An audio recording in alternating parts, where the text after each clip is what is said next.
Assalamualaikum warahmatullahi wabarakatuh.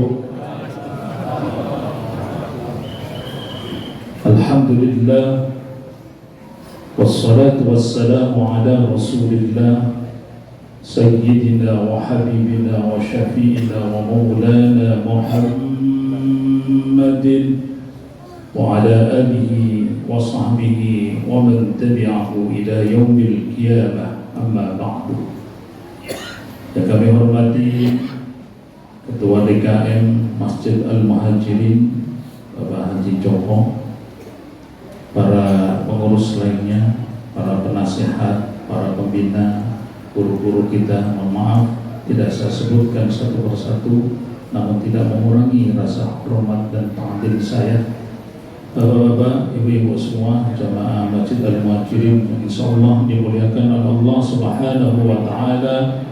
Bersyukur kita kehadirat Allah Subhanahu wa taala atas limpahan taufik hidayah serta inayahnya yang telah kita rasakan bersama, sehingga alhamdulillah pada malam yang ketiga ini kita masih diberi nikmat iman dan Islam, nikmat sehat walafiat, nikmat panjang umur, sehingga kita bisa hadir kembali di masjid ini dalam rangka menggugurkan salah satu tugas kewajiban kita, yaitu sholat isya secara berjamaah, dan insyaallah dilanjutkan dengan sholat tarawih dan witir. Mudah-mudahan seluruh rangkaian amal ibadah kita di bulan suci Ramadan ini diterima oleh Allah Subhanahu wa taala. Amin ya rabbal alamin. Pak, sehat Pak? Keluarga sehat? Kantong sehat?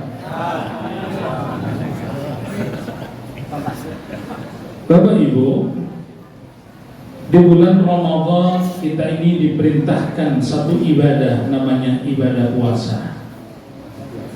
Ibadah puasa ini ibadah yang istimewa. Kenapa? Orang yang puasa pasti mulia. Orang yang puasa pasti pilihan dan itu mulia. Makanya di bulan Rajab Rasulullah sendiri bersabda, "Sum ashurul hurum." Berpuasalah kalian di bulan-bulan mulia, di antaranya bulan Rajab. Di bulan Sya'ban Rasul lebih memperbanyak lagi puasanya. Bahkan riwayat dari Siti Aisyah, beliau berpuasa 1 bulan penuh nyambung ke Ramadan. Artinya apa? Orang yang berpuasa amalnya layak diterima, doanya layak dikabulkan. Makanya orang yang berpuasa, ahli puasa pasti mulia. Kalau kita tengok sejarah orang-orang dulu, orang hebat, orang-orang yang hebat pasti ahli puasa, ahli riyadhah, ahli tirakat. Bung Karno hebat, sakti, ahli topo, ahli bertapa, ahli tirakat, ahli puasa. Panglima Besar Jenderal Sudirman, meskipun beliau diserang penyakit paru-paru, tapi Senin Kemisnya beliau tidak pernah ketinggalan. Begitu juga Pak Harto yang berpuasa selama 32 tahun, ternyata ahli puasa. Yang berpuasa Pak Bu bukan manusia aja, hewan juga berpuasa. Betul Pak? Pak, Bu, ada ibunya enggak nih? Hewan juga puasa, betul nggak? Betul aja biar lancar urusan nih. Ada hewan yang dijulukin the king of alas, raja hutan, macan. Macan itu hebat, gak ada yang berani. Gajah yang gede gak berani. Jerapah yang lehernya panjang gak berani. Kenapa macan bisa hebat? Ahli puasa. Macan itu Pak Bu makannya jarang-jarang, kadang-kadang 2 bulan sekali, kadang-kadang sampai 3 bulan sekali. Makanya macan jalannya hebat, gagah. Oleh karena itu ada peribahasa, siapa orang yang jalannya hebat seperti macan luwih. Gak ada macan kewarakan, itu gak ada Pak. binatang yang ahli puasa? Ular.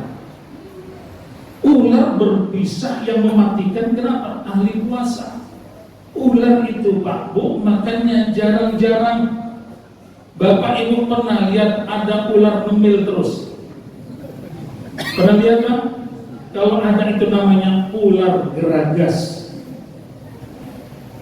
Ular punya berbisa yang mematikan. Ayam disembur mati, kerbau disembur mati. Kenapa? Ahli puasa.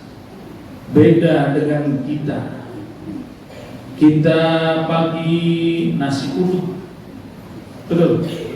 Siang nasi remes, sore nasi pecel, malam masih klutak-klutik nyari makanan juga.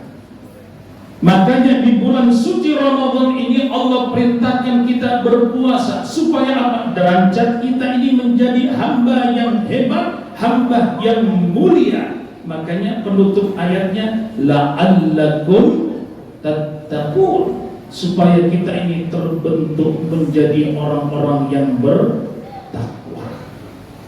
Bapak Ibu yang dimuliakan oleh Allah Subhanahu wa taala.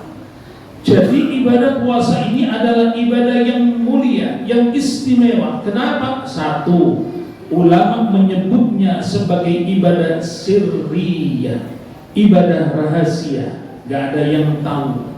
Yang tahu diri kita dengan Allah Subhanahu wa ta'ala. Makanya dalam sebuah hadis qudsi Allah berfirman, as-sawmu li wa ana ajzihi. Puasa itu untukku dan aku sendiri yang akan memberikan pahala bagi hamba-hambaku yang berpuasa. Kedua, ibadah-ibadah lain karena kelihatan bisa dinilai. Kita bisa bilang itu orang sedekahnya hebat ya. Kok tahu kamu? Kelihatan dari jumlahnya. Itu teman kita rasa-rasanya sholatnya khusyuk ya. Kok tahu kamu? Kelihatan dari gerakan-gerakannya.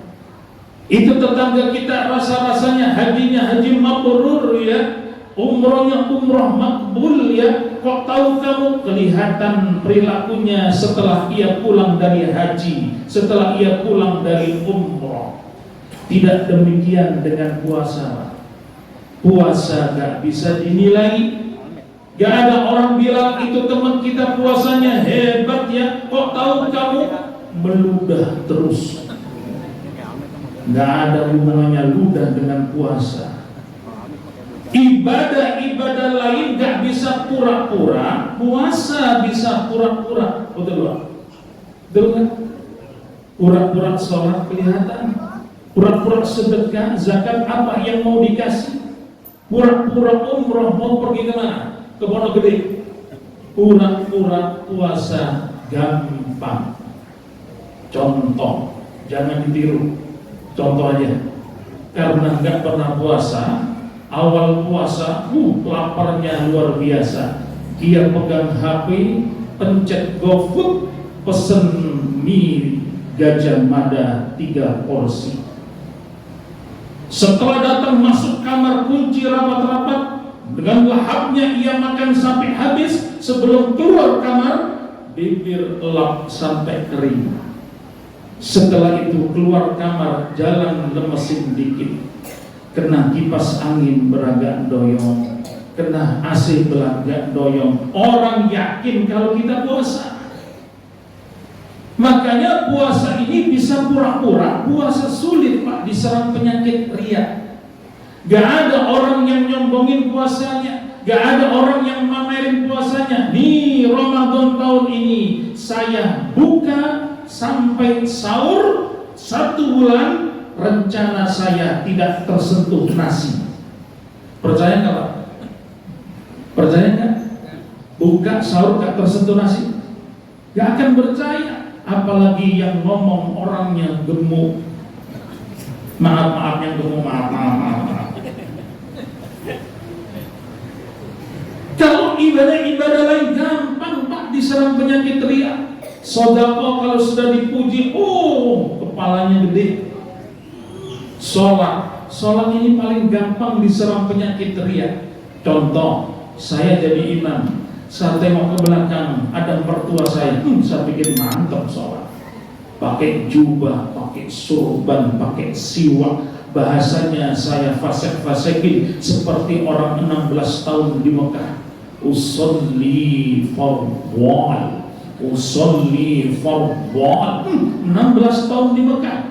Ayatnya saya ambil yang panjang-panjang, paling pendek sabbihis sama wadduha.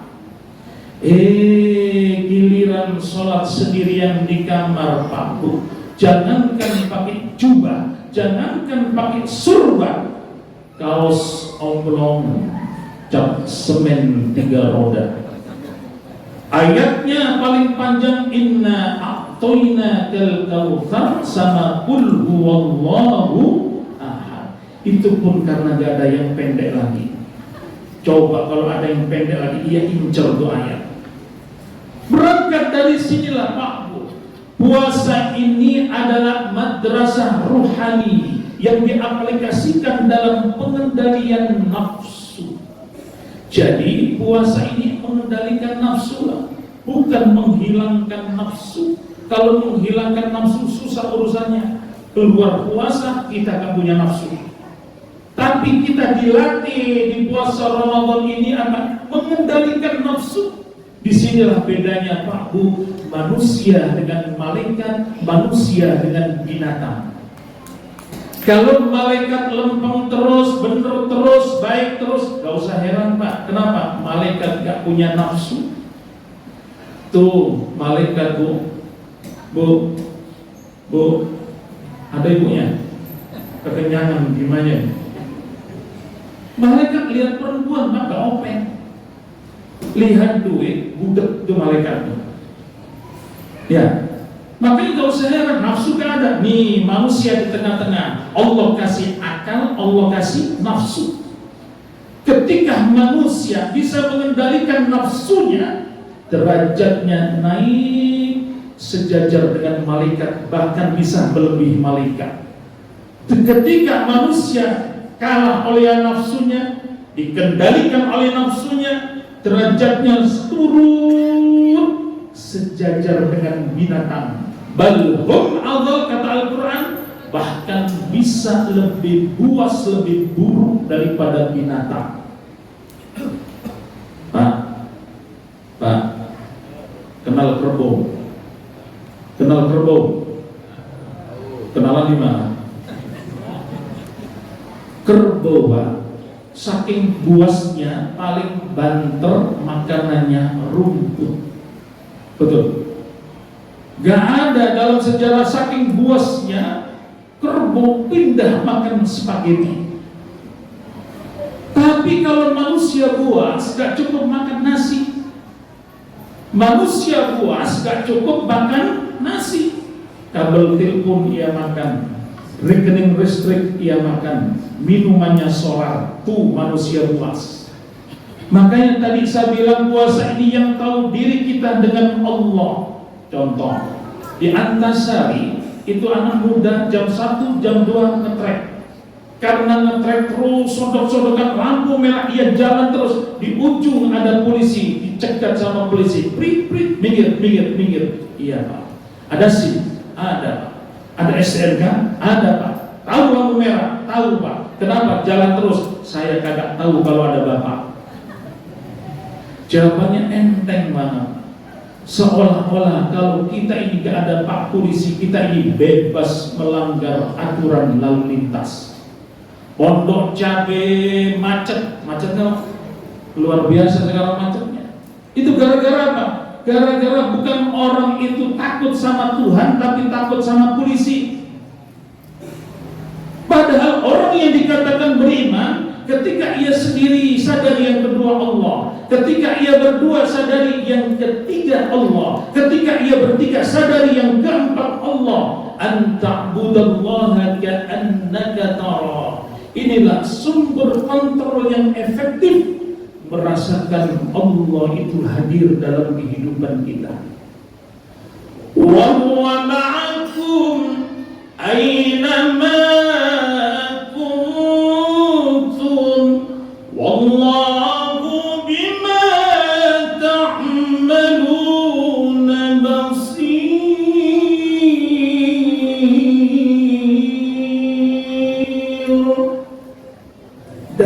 dia Allah selalu bersama dengan kita dimanapun kita berada, dalam keadaan apapun, dalam kondisi apapun, posisi apapun, di jalan, di kantor, di pasar. Sadari Allah selalu melihat tingkah laku kita. Itulah Pak sebenarnya takwa yang merupakan tujuan dari ibadah puasa yang sedang kita jalani ini. Oleh karena itu, mudah-mudahan Allah Subhanahu wa taala memberikan kekuatan iman dan Islam kepada kita semua, memberikan umur panjang, dan kita bisa menyelesaikan ibadah saum Ramadan ini dengan sesempurna mungkin. Keluar Ramadan, mudah-mudahan kita terbentuk menjadi orang-orang yang bertakwa. Amin ya rabbal alamin. Kurang lebihnya mohon maaf. Wassalamualaikum warahmatullahi wabarakatuh.